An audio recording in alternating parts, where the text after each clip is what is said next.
Hi everybody, my name is Victoria. Welcome back to my channel, or welcome if you're new here.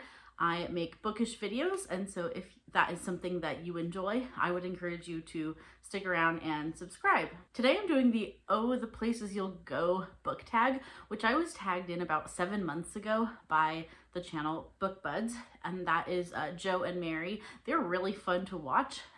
I will link their channel down below. Definitely go check them out. I really enjoy their videos, and it's always fun to have a booktube channel that's two people, because you get the back and forth discussion and banter, and they just have really fun videos. So definitely go check them out. So thank you for the tag, Joe and Mary. I do keep track when people tag me, and even if I do them like a year later, I try to do them. So a little bit after the fact, but we're gonna do it. And I wanted to do it now because it's May and there's a lot of like graduations happening. It's that graduation promotion time of year. And a lot of the time I see this poem in conjunction with graduation. I've actually, for my students, I'm a teacher, and sometimes their parents will have me sign their Oh, the Places You Go books, because they it's a popular thing to have all your teachers sign the book, and then when the kid graduates from college, they give them the book, and it has like every teacher they've ever had, it has their signature, which is like a really cool idea. But it made me think of the month of May, so I figured now is the perfect time to do it. Every prompt has 2 questions attached, which I think is really cool. This tag, by the way, was made by Books, Songs, and Other Magic, so I will also link them down below as well. Okay, so let's jump right into it. It's a tag based on the quotes from the Dr. Seuss book. So number 1 is which direction you choose. And there's a bookish prompt and a life prompt for each of the questions. So the bookish prompt is, what's the first place you go to in a bookstore?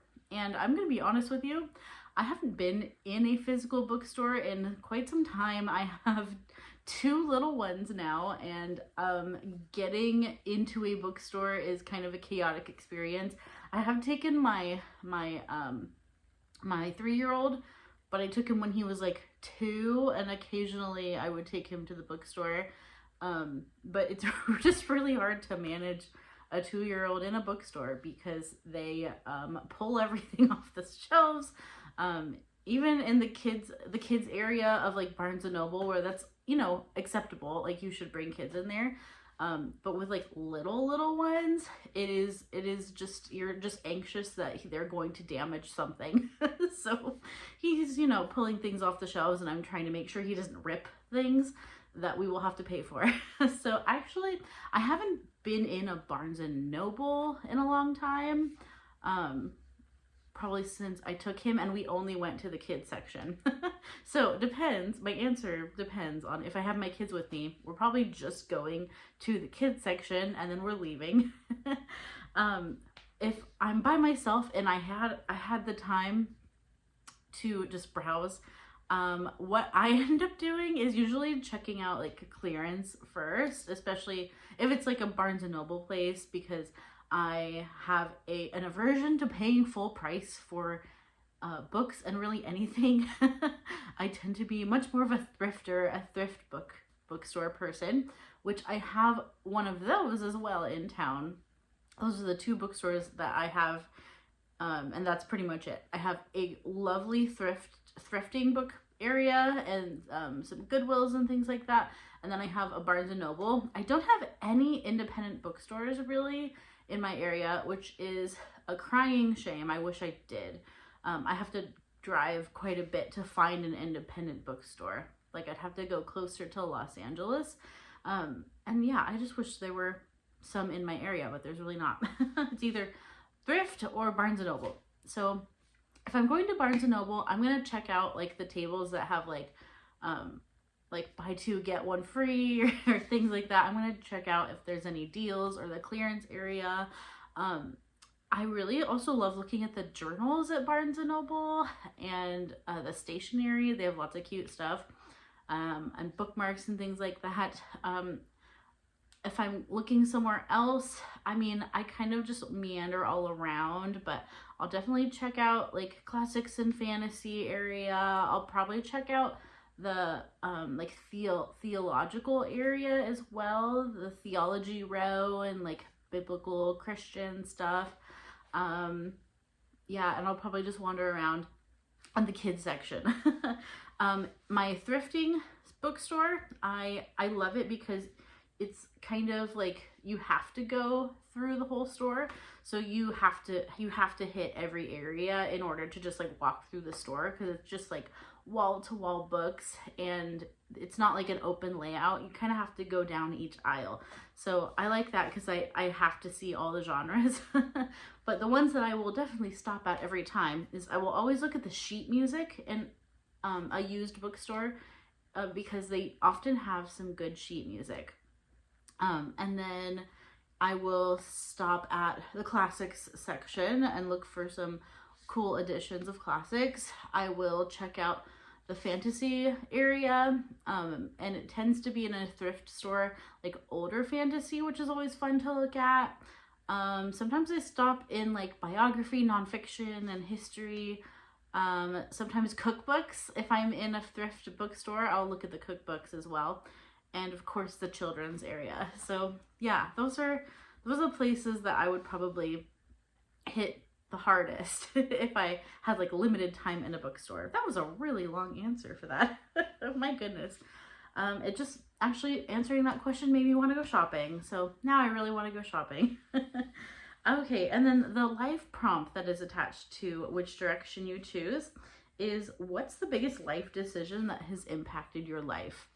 And that's quite a big question. I think there's nothing that's affected me as much as having kids. I think that's like the biggest change to my life, and like changes the trajectory of your entire life. So like having kids is definitely my answer for that. Also choosing in college, I decided to be a music teacher, and that has changed my life, because that's how I make my money. And actually I was my first 2 years of college, I was a double major in English and music performance, and was not really thinking of going into education at all. And then I got a job working as an assistant in my local school district. Actually, it's the school district that I work for now. And I was hired as an assistant band director, and I absolutely loved it. I loved teaching. I loved working with the kids.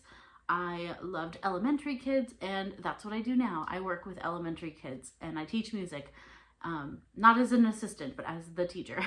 So that changed my life, like getting that job and realizing that I enjoyed that and I had a knack for it. Then I changed my major. Unfortunately, I had to drop the English major, which always makes me sad to this day. I wish I could have kept the English major, because I think that would have been nice to have, but it was too many things. So I dropped my English major and I changed to music performance. Well, I was already music performance, but I kept music performance and I added music education. They're two different degrees. And then I also, with my music education degree, I got my teaching credential. So getting that part-time job in the school district was something that changed the trajectory of my life, for better or worse. Sometimes I'm like, man, I wish I really had an English major so that I could do something in that area, but that's okay. I do love teaching music, and I think it is what God has called me to do with my life. So that's my answer. That was only the first question, and we're 10 minutes in. Whew, we're gonna have to move faster. Number 2, the quote is, too smart to go down any not so good street. And the bookish prompt is, what did you used to read that you don't read anymore? That's a hard one. I don't know that there is anything that I used to read that I don't read anymore, because I am an omnivorous reader. I read across like every genre. There's nothing I really won't try if it's something that appeals to me. So I think when I was a teenager, I used to read a lot more contemporary, young adult, because that's what I related to. And there were also like Christian book series that I read. I read a lot of the Robin Jones gun books, and those were something that was kind of formative to my teenage years. There was 2 series. There was a Christy Miller series and the Sierra Jensen series, and I read those a lot. So that is something I don't revisit. I never read YA contemporary ever now. So I guess that could be something, but really, like, the reader I've always been is still the reader I am. I've just tried new things every year, and I branch out more and more. So yeah, I would say, I guess, YA contemporary, just because it's something I don't relate to anymore, being an old lady now. The life prompt is, what have you learned either as a hobby or in education that you value the most? Ooh, man, these questions are so good. Hobbies, I'm gonna say, when I picked up the flute when I was a kid, I had no idea that I would become a professional flute player, and now people pay me money to play in orchestras and gigs and weddings and things like that. The fact that I can use my flute playing for income is something that I really value. And it's like really fun income. I will say, I think if it was my only job, I think it would become less fun for me, but the fact that I get to do it every so often, and I usually get paid to do it, is nice, but it's not my full-time job. And I think that makes me not lose my love for it. So there's definitely like music and my music skills that I value. I think I've gotten to do a lot of cool things and have a lot of life experiences through music that I wouldn't have otherwise. Quote number 3 is, you'll be seeing great sights. The bookish prompt is to pick a book with an attractive cover, and I cannot pick just one. You know how it goes. I have picked an example of all the books that I think are the most beautiful on my shelves, and so it's not every single book, but it is every example. I'm going to show you all the books that I think are the most beautiful on my shelves. So the first ones are ones pretty recently acquired, the Heritage Collection. These are some really lovely editions. They're gold sprayed edges. They tend to be kind of flowery. You're gonna notice a theme. I love flowers. So there's a lot of flowery books that I would consider to be very beautiful. This is Emma and Wuthering Heights in the Heritage Collection. I have a few others in the Heritage Collection, but these are probably my favorites as far as the most beautiful because of the flowers. I will say the Brandon Sanderson Secret Projects, I did what's it called? Kickstarter. I backed the Kickstarter, and the most beautiful one, I think, from those is Tress of the Emerald Sea. I think it's definitely the most beautiful of those, and I have all the way up through the Isles of the Emberdark, and I have all the other ones that they released, but I think the Tress is the most beautiful one. So there's that one. My copies, my special editions of Lord of the Rings are stunning, and I haven't actually physically read from these. I have The Hobbit and The Silmarillion in these as well.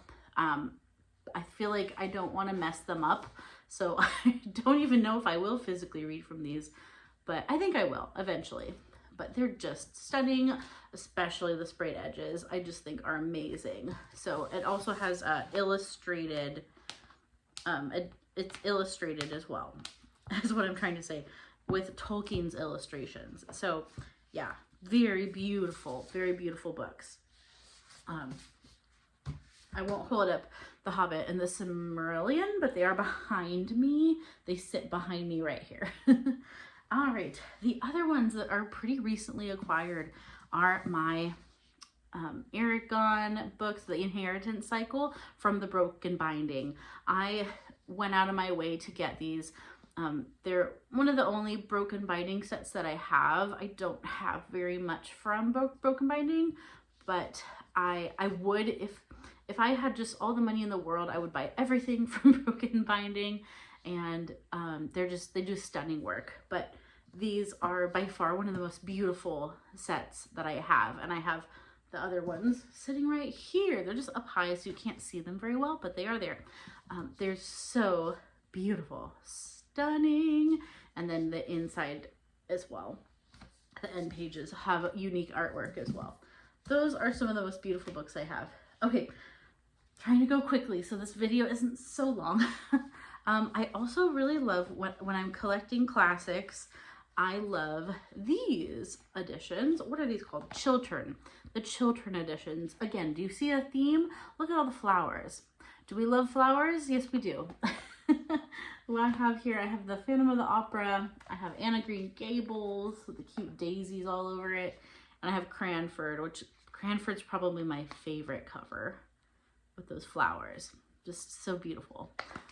Yeah, so they get me with the flowers every time. And then I have these, which I don't know. I don't even know what editions these are called, but I have Heidi in this edition. I have Anne of Green Gables and I have The Secret Garden, and they're all so cute.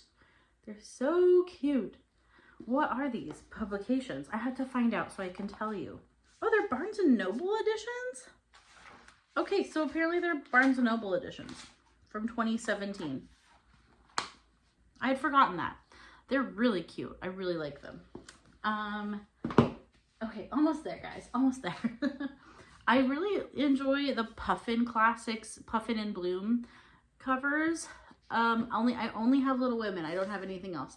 I want to get the Little Princess as well because I don't own that book, and it would be nice to have it in this edition. So these are really cute.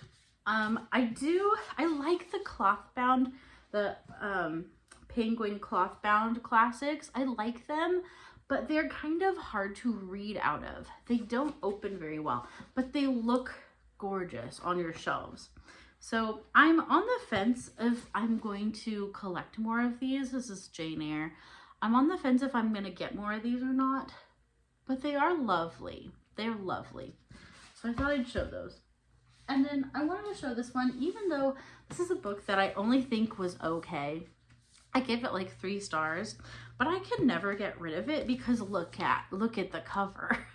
I can never get rid of it, even though I didn't love this book.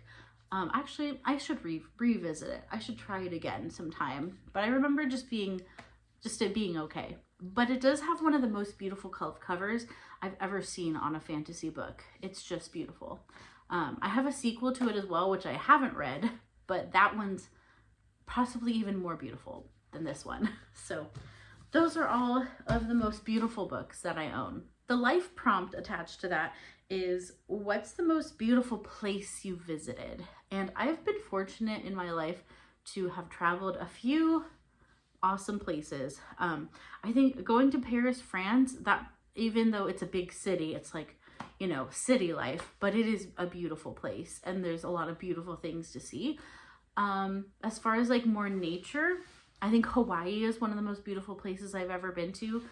Particularly, I love beaches, so like Hawaiian beaches, and I loved also I've been to Hawaii multiple times, and I think the most beautiful island was the Big Island, and there's a lot of like volcanic rock and it looks very alien. So going to like Volcano National Park was incredible. Just some stunning places to see, just beautiful landscape. Also, way back when my husband and I got married, we went to Cancun, and the beaches of Cancun are really beautiful as well. And when we went to Cancun, one of my favorite things was we went to Chichen Itza. So we drove on a day trip. We went to Chichen Itza, and that was an incredible sight. Also in California, Northern California, we visited the redwood forest area, and there's really nothing like that. When you see how tall the trees are and you feel so small, there's nothing like the redwoods in Northern California. Prompt number 4 is, you'll be the best of the best. And the book prompt is, what do you feel confident that you know a lot about when it comes to books? I feel like I don't actually know that much because I feel that way because I feel like I can never know everything. I can never know enough about books. I feel like I watch so much booktube that I tend to know a lot about like books that are coming out. I am interested in new releases, but I don't read very many of them. But I am interested in finding out like what's coming out. So I tend to know a lot about, I feel like I know a little bit about a lot. I don't feel like I know a lot about books in general. I know a lot about classics. I know a lot about classic authors. I don't know. I feel like I just can't know everything. So I don't feel like I'm particularly knowledgeable when it comes to books, but I am probably more knowledgeable than like the average person when it comes to books and about titles and authors and things like that. I have a pulse on the book world, but I wouldn't say that I know everything about the book world. And then the life prompt on that one is, what would your specialist subject be on Mastermind? I don't know what Mastermind is. It might be a TV show. I should have looked it up, but I don't know what that is. But I'm assuming it's like, what is your specialist subject? And definitely music. Music would be my answer for that. I feel like there's nothing that I know quite as well as I know music. So including like music history and about composers and repertoire and things like that. Particularly like classical music, symphonic works, things like that. So yeah, I would say music would be something where if I was in a trivia game and it was a music question, I think I'd have a pretty good shot. Prompt number 5 is accept when you don't. And the book prompt is, what kinds of books do you feel that you don't relate to? Young adult books, kind of like what I said for the other ones. I think there's books that intimidate me, but nothing that I don't relate to. Not anything I wouldn't try. I'm very ambitious when it comes to trying books and different genres. The life prompt on that one is, what is something that you've stopped doing or you've given up on? I tend to stick with the things that I try. However, I'm going to say playing guitar. I have tried to learn guitar multiple times in my life and I have given up every time, which is funny because it's not about like it being difficult. I play a lot of instruments and I play a lot of difficult instruments. Like I can play a bit on the violin, which is a very difficult instrument to learn. I play violin, I play flute, which is very difficult to learn. I play piano pretty proficiently, but guitar, there is a pain aspect of it that I've just never been able to get over. It's the physical strength of the strings and it's the calluses, like getting the calluses. More than violin. Violin, I've never complained about that ever, but like guitar strings, I couldn't get over it. And I've tried and tried and tried. And I will never play guitar, which is very sad. My husband is a great guitar player and I'm just gonna have to be okay with him playing guitar and me not learning that one. So yeah, I would say guitar is something I've accepted. I'm just not going to be able to play. Prompt number 6 is the waiting place. The book prompt is, name a book that you're excited to read that's on your TBR. Well, I'm working on reading my shelves, so I'm excited to read many things. Most recently, I'm probably really excited to read the Alona Andrews book that I got from Book of the Month, This Kingdom Will Not Kill Me. I'm really intrigued about this one. I think it'll be a fun time. I'm also looking forward to reading Japanese Gothic by Kylie Lee Baker. I'm seeing a lot of really high praise for it online, so I've been really hyped to read that soon. The life prompt is, what in general are you looking forward to the most this year? Well, I recently had a baby. I have a 2-month-old baby at home. I'm looking forward to watching him grow and also not wanting that to happen because I want him to be small forever. That's not true. I don't want him to be small forever. But if you've ever had a child, you know how fast it goes. And after, having my first kid, I know how quickly the newborn stage goes and that they change so much from month to month. And so I'm looking forward to watching that change, but also I'm heartbroken that that change is going to happen. Yeah, if you know, you know. It's a parent. It's a parent heart thing. And then I'm also looking forward to, I'm starting a new job in the fall, which I haven't talked about on this channel yet, but I recently applied for a new opening in my district, and it's I think going to be a good change for me. I was feeling like I needed to do something else. Actually, for a few years now, I've been wanting to maybe look for something different. And so it's still teaching music, but I am teaching music in a little of a different capacity. I left my orchestra teaching job, which I was teaching orchestra to 4th and 5th graders. And I'm changing to a general music position where I'll just be an elementary music teacher, like general lessons for kindergarten through 5th grade.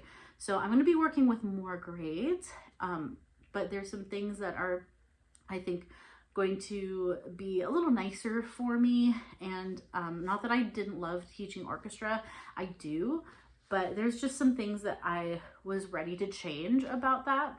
And so I'm going to start a new teaching job in the fall, and I'm looking forward to it. I'm also scared, but I'm looking forward to it. Yeah, so I'm going to be doing music lessons for like smaller kids, and I think I'm going to be excited to work with the little ones. And so I'll be working with little to big. It has a little less pressure. I'm not going to be like having to do a lot of evenings with performances and stuff. It's more just like I teach during the school day, and that's the extent of what's expected of me.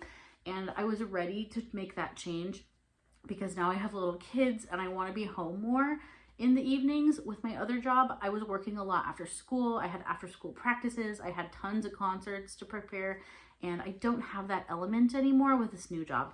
It's more just teaching music and having fun with the kids and making fun lessons, and that's gonna be the extent of it. It's still going to be hard. I'm making it sound easy, and it's not, I know it's not going to be easy, but it's going to be different. And so I'm looking forward to a change of pace with my work. Question number 7 is just one question. It's balancing act. Talk about balancing time between general life and putting out content on BookTube. That is very challenging for me. Once I get going with like work and teaching and all that, it's really challenging. Right now, I'm able to post once a week on BookTube, and I'm trying to make that commitment because I'm on maternity leave. I'm not working at the moment, so it's been easier to find some time. Although I still have to find time where my baby doesn't need me. So I've been filming during nap time. So that's been good, and it's allowed me to be consistent on this channel. But when life is in full swing, it's hard. What I try to do with BookTube and filming is I limit myself to once a week. I know that more than that is too much for me. I know I can't do 2 or 3 videos a week. Once a week is all I hold myself to. And then what I do is after my work day, I pick one day a week to come home right away where I don't have to stay and work on anything.